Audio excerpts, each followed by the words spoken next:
İlk önce mən burada 57'ni yazaram ki, n bərabərdir. 57'ni yazaram 19 vurulsun 3 kimi. Onun kvadratı üstə gəlinsin 38'i yazaram 19 vurulsun 2 kimi.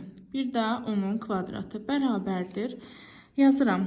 Deməli, bu nəyə bərabərdir? 19'un kvadratı vurulsun 3'ün kvadratı. Üstə gəlinsin 19'un kvadratı. Qüvvətə yüksəldirəm hər birini.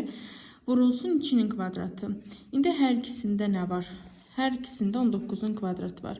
19'un kvadratını ortaq vurub çıxartdım. Daha sonra yerdə nə qaldı? 3'ün kvadratı üstə gəlinsin 2'nin kvadratı. Bərabərdir. 19'un kvadratı vurulsun. Deməli 3'ün kvadratı nə eləyir? 9 eləyir, düzdürmü? Bəs 2'nin kvadratı nə eləyir? 4 eləyir. 9'un üstünə 4 gələndə neçə eləyir? 13 eləyir. Düzdür?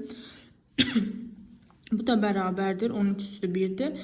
Məndən nə istəyir? Heç bərabərə ehtiyac yoxdur. Məndən sadə vuruqların sayını istəyir. Sadə vuruqlar nədir? Qüvvətləri toplamaq lazımdır. Yəni 2 üstə gəlsin 1 bərabərdir nəyə? 3'ə.